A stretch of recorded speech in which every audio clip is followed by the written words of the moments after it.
जय जगन्नाथ बंधुगण आज आमे जानिबा 2024 सेप्टेम्बर मासर वृष राशि मासिक राशिफल विषय।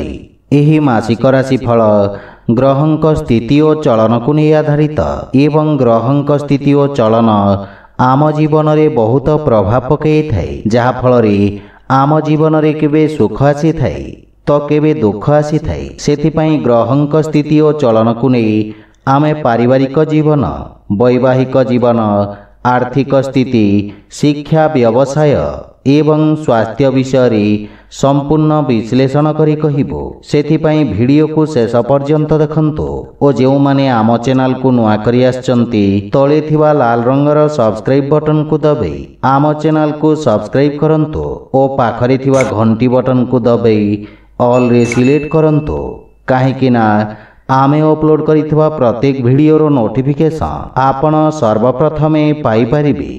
बंधुगण वृष राशि व्यक्तिंक पई 2024 सेप्टेम्बर मासटी उत्तम अनुकूल रहिब तथा आपणको निज परिश्रमर पूर्ण फल प्राप्ति हेब।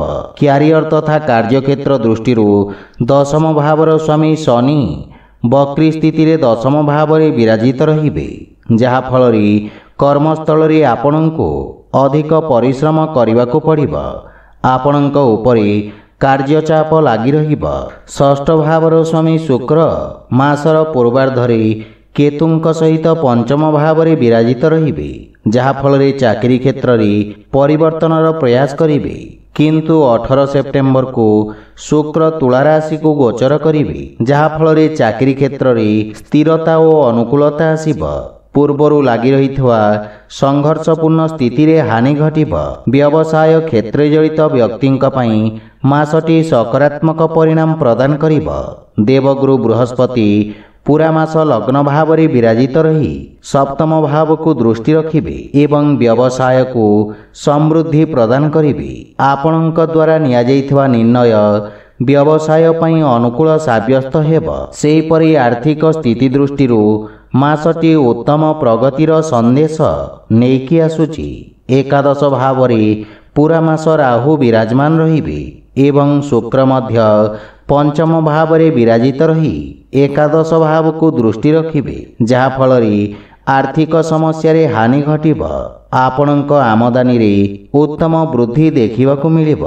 देवगुरु बृहस्पति प्रथम भाव रे और मंगल द्वितीय भाव रे विराजित रही आपणक आर्थिक स्थिति रे सुधार करिबारे महत्वपूर्ण भूमिका निर्वाहन करिबे।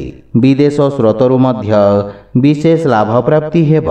16 सेप्टेम्बर को सूर्य और 23 सेप्टेम्बर को बुधंक कन्या राशि रे विराजित रही एकादश भाव को दृष्टि कारणरू आपणक आय रे आहुरी वृद्धि घटिब। प्रेम और वैवाहिक जीवन दृष्टि पंचम भाव रे शुक्रंक उपस्थिति एवं तांको उपरे मंगलंक दृष्टि कारणरू प्रेम संबंध रे उच्च नीचर स्थिति सामना करने को पड़िबा। एहा व्यतीत 16 सेप्टेम्बर को सूर्य और 23 सेप्टेम्बर को बुध पंचम भाव को प्रवेश करिबे, जहा फल स्थिति रे सुधार आसिब एवं प्रेम संबंध पुनः मजबूत हेबाकू लागिब। विवाहित व्यक्ति माननक पई मासटी उत्तम अनुकूल रहिब। सप्तम भाव रे देवगुरु बृहस्पतिंक कृपा दृष्टि लगी रहिब, जहा फल जीवन साथींक पक्षरु पूर्ण सहयोग प्राप्ति हेब। सेहीपरि पारिवारिक जीवन दृष्टि मासटी सामान्य उच्च नीचर स्थिति रहिब। द्वितीय भाव रे मंगल विराजमान रहिबे, जहा फल बाणी रे कटुता आसिब तथा परिवार रे वाद विवाद और जुक्तितर्कर संभावना रही। किंतु भाई भौणी पक्षरु पूर्ण सहयोग प्राप्ति हेब। स्वास्थ्य दृष्टि मासटी सामान्य रहिब।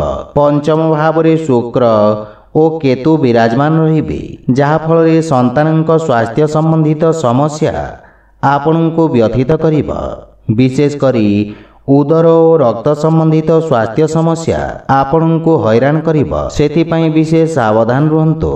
आपणक पई प्रतिकार हैला आपण प्रत्येक सोमवार दिन शिवलिंग रे जल अर्पण करंतु, शुभ फल पाइबे।